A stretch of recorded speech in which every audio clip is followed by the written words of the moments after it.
Bwana Yesu asifiwe, mtoto wa Mungu. Haleluya, mteule wa Mungu mahali ulipo. Karibu sana asubuhi ya leo ya 26 ya mwezi wa 6 mwaka 2024. Tunazo siku chache tu kuweza kumaliza mwezi wetu wa 6. Na itakuwa ndio nusu yetu tunaimaliza kwenda nusu nyingine ya mwaka. Kwa hiyo ni jambo jema kumaliza nusu mwaka. Kufika hapa mimi na wewe ni neema ya Mungu. Kwa hiyo mahali ulipo mtoto wa Mungu, karibu tumshukuru Mwenyezi Mungu asubuhi ya leo. Karibu tuweze kumwambia Baba asante kwa mengi ambayo ameyafanya katika maisha yetu mimi na wewe. Maana ni wengi walitamani kuwa na sisi wakati huu, wewe sehemu ya ibada hii, na wao waweze kuamka watimize malengo yao, mipango yao mizuri waliokuwa nayo, lakini wameshindwa. Kwa hiyo mimi na wewe tuliopata neema hii, karibu tumshukuru Mwenyezi Mungu na kisha tumkabidhi haja zetu, yani mipango yetu ambayo tungetamani kuona tunaifanya, na yeye akiwa ndiye kiongozi na kinara wa mambo yetu yote. Bwana Yesu asifiwe. Majina yangu ninaitwa Eric Brighton kutoka Dar es Salaam, Tanzania. Karibu tuombe. Mtakatifu Baba wa rehema, Mungu mwenyezi, muumba mbingu na nchi, tunakushukuru tena kwa ajili ya neema hii kubwa nzuri uliotupatia, watoto wako wa kike na wa kiume kutoka mataifa mbalimbali. Baba, tunasema asante, maana haikuwa rahisi kwa uwezo na akili za kibinadamu kama wewe usingekuwa pamoja nasi. Tunasema hivyo ni kwa sababu ni mengi ambayo adui aliyakusudia kuyafanya, yenye kuumiza moyo, yenye kuleta maumivu na majeraha. Lakini pamoja na yote hayo, Baba, haukuruhusu miguu yetu isogezwe na adui, wala hukumpa nafasi ya adui apate kuyatimiza makusudi ama mashauri waliokuwa wameyakusudia. Baba mtakatifu, katika jina la Yesu tunakuja kwako kwa moyo wa toba.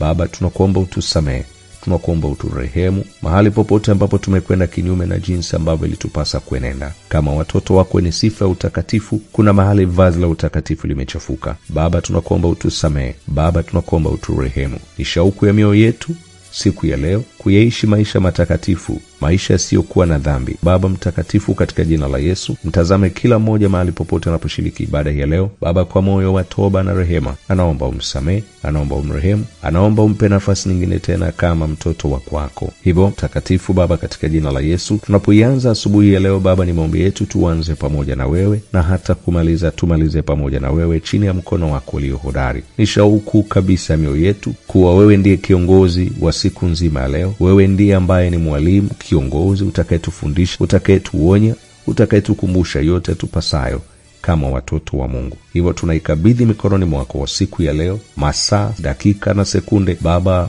uwe pamoja nasi. Asante Mungu, kwa sababu tunaamini wewe ni mwingi wa rehema, tena ni mwaminifu. Utakuwa nasi kwa uaminifu mwingi. Katika jina la Baba na Mwana na Roho Mtakatifu tumeomba na kushukuru. Amen.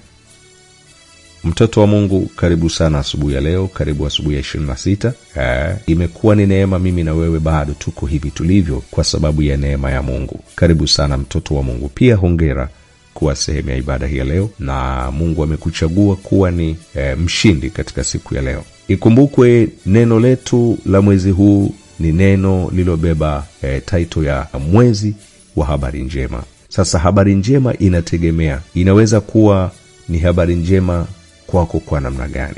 Inawezekana kuwa ni habari njema kwa sababu ya habari mbaya ambazo ulizo nazo ama unazozipitia, na inawezekana maisha yako yanaishi katika hilo eneo la habari mbaya. Habari mbaya za magonjwa, habari mbaya za uchumi, mahusiano yako na Mungu, habari mbaya katika maeneo mengi tu ambayo siwezi kumaliza kuelezea. Kwa hivyo nikukaribishe mtoto wa Mungu. Andiko ambalo tunatembea nalo ni kitabu cha Luka, mlango ule wa kwanza kabisa, mstari wa 26 mpaka 38. Na neno la Mungu hapa tunajifunza kutoka kwa watu watatu ambao wamezungumzwa katika neno hili. Wa kwanza ni malaika Gabrieli, na wa pili ni Bikira Maria, na watatu Elizabeth. Bwana Yesu asifiwe. Neno la Mungu linasema mwezi wa 6 malaika Gabrieli alitumwa na Mungu kwenda mpaka mji wa Galilaya. Katika mji huo wa Galilaya alikuwa akimpelekea habari za kubeba mimba, mimba ya kumbeba Yesu. Na mimba hiyo aliyekuwa anatakiwa kuibeba ni Bikira Maria, binti ambaye alikuwa hajawahi kuwa katika mahusiano, na punde tu alikuwa amechumbiwa ama ameposwa na mtu mmoja anaitwa Yusufu wa mbali ya Daudi. Sasa taarifa hiyo kutoka kwa malaika Gabrieli kwenda kwa Bikira Maria haikuwa nyepesi kupokelewa, kwa sababu kama nilivyokwisha kusema kwamba Bikira Maria alikuwa hajawahi kujihusisha na mahusiano na mtu yoyote, na ndio kwanza tu ameposwa na Yusufu. Sasa malaika Gabrieli anapokwenda kumpelekea habari za kubeba mimba, tena mimba itakayombeba Yesu, tena katika mazingira ambayo hayana baba wa kawaida tulivyozoea, haikuwa jambo rahisi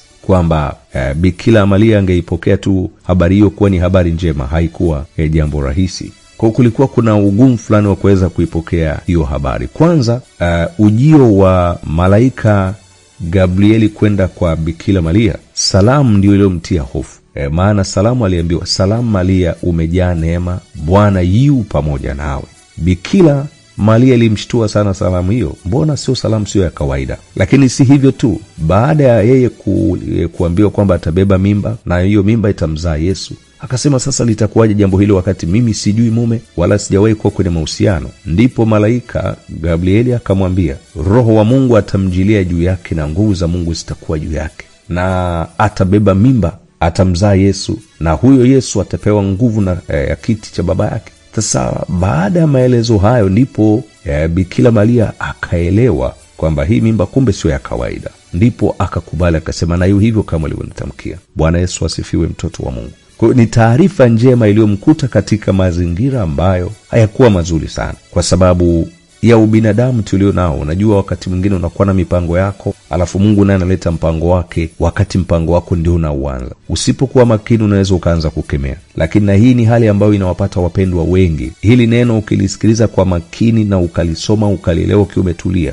utajiona na wewe kama umo hivi, kwa sababu ni mara nyingi sana Mungu analeta mawazo wakati tayari ni mwanadamu naye ana mawazo yake. Mwanadamu ameshapanga kuingia kwenye mahusiano na mtu fulani, na Mungu anamleta mtu mwingine nje ya yule aliyemkusudia yeye. Ndipo vita hapo inapoanza. Mwanadamu anaanza kukemea kile cha Mungu, anakikataa, ila cha kwake anakipa nafasi. Ni mara nyingi sana tunaanza mipango ya biashara na Mungu anakuletea wazo la biashara nyingine. Wengi wanazikemea biashara za Mungu anazoleta, wanafanya za kwao, na mara nyingi huwa vinafia njiani, na wanaanza kusema Mungu mbona aliniacha? No, Mungu huwa analeta vitu. Ukiwa na utulivu na usikivu utaelewa kwamba huyu ni Roho wa Mungu anasema na mimi, na hili la kwangu sio wazo jema, wacha nilipe nafasi, ama wacha nilipe nafasi hili la Mungu alafu hili nitaliangalia tena baadaye. Ni mara nyingi sana wengi yanapokuja mambo kama hayo huwa wanayasikiliza ya kwao. Ndiyo maana Bikira Maria naye ingekuwa rahisi sana kusikiliza kwamba sasa mimi kwanza nimemcha Mungu, nimemsubiri Mungu kwa muda mrefu na Mungu kashaniletea mtu ameshaniposa. Ingekuwa ni rahisi tu kusema bwana hili ni pepo, na kemea kwa jina la Yesu, toka, achia, acha mpango wa Mungu utimie, maana nishapata mchumba. Lakini akatuliza akili, akamsikiliza malaika Gabrieli anachomweleza, na baadaye akaelewa ya kwamba okay, wanaongozwa na Roho wa Mungu, hao ndio wana wa Mungu. Inawezekana hili Mungu ana jambo na mimi. Akatuliza akili na baadaye akafanya maamuzi, na ikawa jinsi Mungu alivyokusudia. Mtoto wa Mungu, kuna vitu vya kujiuliza hapo. Lakini pia ndani yake kuna mtu mwingine alihusishwa, ya kwamba Elizabeth naye atabeba mimba ya mtoto mwanamume. Inaonekana na yeye alikuwa ana uhitaji, hakupata, na hatimaye akapata. Na inaonyesha pale ule mstari unaofuata asema, maana hakuna kisichowezekana kwa Mungu. Nini ambacho tunajifunza pia hapo? Haijalishi katika kusubiri na kungojea mtoto wa Mungu, usikate tamaa. Inawezekana umeshapewa majina mengi, umeambiwa wewe ni tasa, wewe huwezi kufanikiwa, wewe ni maskini. Umepewa majina mengi, na hayo majina ndio watu wanayatumia kutokana na uhitaji ulio nao. Maskini yule, omba yule tasa yule mgonjwa yule, ni majina watu wamekupa. Lakini usikate tamaa, endelea kuomba. Bwana Yesu asifiwe. Na hii ni asubuhi Bwana ametupatia. Mtoto wa Mungu, nataka nikutie moyo. Usiogope, maana hutapatwa na aibu tena. Tunayo mamlaka ya kugeuza kila hali sawasawa na neno lake Mungu alilolinena kwa kinywa cha nabii Isaya. Na yeye amesema nini? Tusome katika Isaya 57 ule mstari wa 18 mpaka wa 19.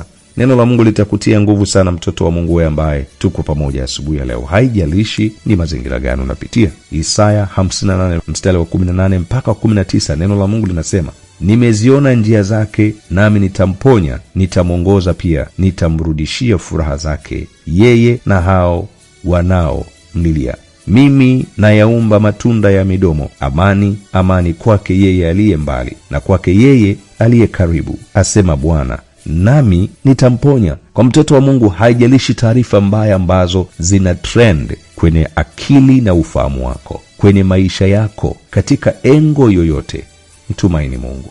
Aibu yoyote unayoiona leo hii, hiyo ambayo imegeuka kuwa ni taarifa mbaya, Bwana anakwenda kuigeuza. Bwana anakwenda kuibadilisha kutoka kuwa ni aibu kuwa ni heshima. Na ndiyo maana napata ujasiri wa kukwambia, aibu yako ya leo, kila taarifa yako mbaya leo hii, Bwana anakwenda kuigeuza kuwa ni taarifa njema. Elekeza moyo wako na tumaini lako kwa wewe ambaye tunatembea pamoja toka tarehe 1 ya mwezi wa 6, na umelichukua neno hili kama neno la kwako, ya kwamba iko habari njema Bwana ameikusudia juu ya maisha yako. Ni lini itatokea hatujui, ila iko. Amemwandaa malaika wako, sijui ni nani, utakayemsikia na neno lake na wewe ukalichukua na kulifanya kuwa la kwako, basi uwe na uhakika habari njema Bwana ataileta tu. Naomba niombe na wewe, haijalishi unapita katika wakati mgumu kiasi gani.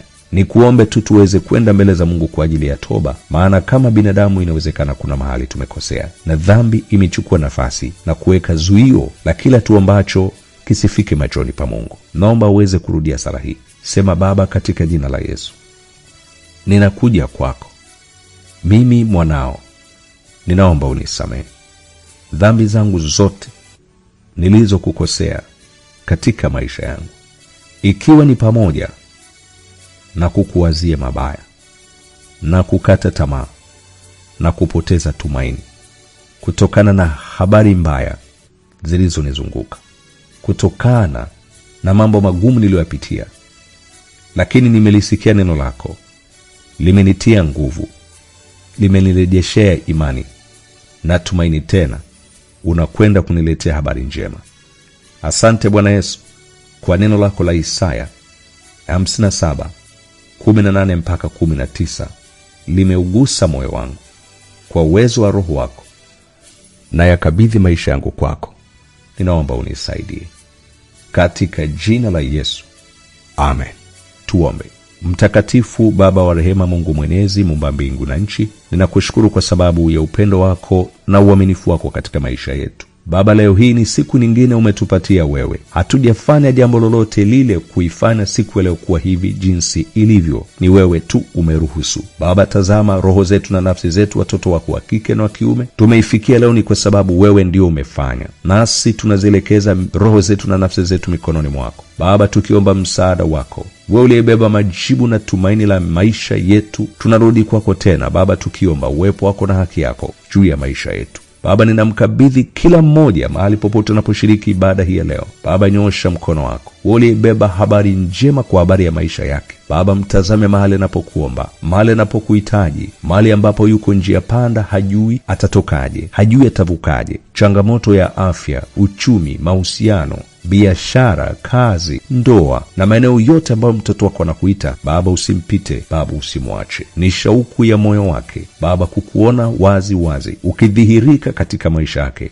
siku yake ya leo. Ninaendelea kumkabidhi mikononi mwako, nikiomba damu yako ya thamani ikamnenee mema, ikamtenganisha na kila madhabahu, kila maroho, kila vifungo, roho za kiganga, roho za kichawi, roho za kifrimason na kila nguvu zote za kimadhabahu za ukoo. Baba, ninamtenganisha nazo. Ninamwachilia mikononi mwako mahali popote alipo. Amefika mahali haoni tumaini kwa sababu ya mambo mengi anayoyaona. Baba, ninaamini kwako yote yanawezekana. Haijalishi majina aliyopewa kutokana na hali ya maisha anayopitia, majina mabaya aliyopewa kutokana na hali ya uchumi, maisha magumu anayopitia, majina mabaya aliyopewa kutokana na hali ya maisha yote kwa ujumla, hali yake ya kiroho na maisha yake yote kwa ujumla. Baba, namwachilia mikononi mwako, nikizidi kuomba damu yako ya thamani ikamnenee mema kinyume kabisa chale mabaya yote. Baba, nakushukuru kwa sababu ya uaminifu wako. Sante kwa upendo wako na uaminifu wako. Sante kwa jinsi unavyotupenda na hata kutuwazia yaliyo mema. Baba, na iwe nuru sasa kwa kila mmoja aliyeipata kuona asubuhi ya leo, mahali popote anaposhiriki ibada hii leo. Na iwe nuru katika kila eneo lake, na iwe nuru katika biashara, katika kazi, katika huduma, na iwe nuru katika mahusiano yako kati yako wewe na yeye. Asante Mungu kwa sababu utatenda zaidi ya jinsi tulivyoomba. Katika jina la Baba na Mwana na Roho Mtakatifu tumeomba na kushukuru, amen. Mtoto wa Mungu, Mungu akubariki sana. hongera kwa kushiriki ibada hii leo, lakini pia usipitwe na ibada zote zinazoendelea kuanzia saa 2 kamili za asubuhi kwa njia ya redio, maombi ya kila lisaa kamili. Na wiki hii ni wiki ya kujiliwa kwako, wewe binti na wewe mwanamke. Mahali popote usipitwe na maombi yanayoanza saa 2 kamili mpaka saa 11 jioni. Na baada ya hapo watumishi wa Mungu wanapata break, wanarudi saa 4 kamili za usiku na kuendelea na ibada ya mkesha mpaka saa 8 kamili. Usipitwe na utumishi wa Mungu Australia Vincent pamoja na mtumishi wa Mungu Justina Kingsley. Mungu akubariki sana. Shalom shalom. Ikiwa ni mara yako ya kwanza na ungependa kushiriki na ama kuwa ni miongoni mwa wale ambao wako kwenye magrupu yetu ya WhatsApp, uwepo kwenye madhabahu ya WhatsApp, kwenye group lolote la WhatsApp, ushauri ni kwamba kabla ya kuomba nenda mbele za Mungu, umuombe Mungu. Nenda mbele za Mungu, omba. Haijalishi ni muda gani utaomba, ni wiki, ni mwezi, haijalishi ni mwaka utaomba. Nenda mbele za Mungu, muulize kama hii ni madhabahu ambayo inamtumikia Mungu katika roho na kweli, kama hapa ni mahali sahihi pa wewe kujumuika. Kwa nini nasema hivyo? Ninakushauri hivyo kwa sababu ninakupenda. Usikubali kujiunga kwenye madhabahu hii au madhabahu yoyote bila kumshirikisha Mungu. Usimuulize mtu yoyote, muulize Mungu, je, hapa ni mahali sahihi ama la? Akikwambia hapa ni mahali sahihi, elekeza moyo wako na nafsi yako kujiungamanisha, maana hazina yako itakuwa mahali hapa. Maana ndivyo neno la Mungu linasema, mahali roho yako ilipo ndipo na hazina yako ilipo. Lakini pia kama utaelekeza moyo wako mahali hapa, kwa maana unataka kujiunga, tuma ujumbe mfupi kwa njia ya WhatsApp. Sema naomba kujiunga, tuma kwenye namba 0683095434. Na akikwambia hapa sio mahali sahihi, mpendwa, jifunze kutii. Usilazimishe nafsi yako kukaa mahali ambapo umeambiwa sio, maana hapata kuwa na baraka kabisa katika maisha yako. Haitakuwa ni madhabahu itakayoleta matokeo kwenye maisha yako. Badala yake, nenda kule atakapokuelekeza, tena kwa unyenyekevu. Nenda, elekea huko atakapokuelekeza. Kwa nini? Kwa sababu baraka zako amezielekeza sehemu hiyo alikokuelekeza. Mungu akubariki sana. Mungu akutie nguvu. Naitwa Eric Brighton kutoka Dar es Salaam.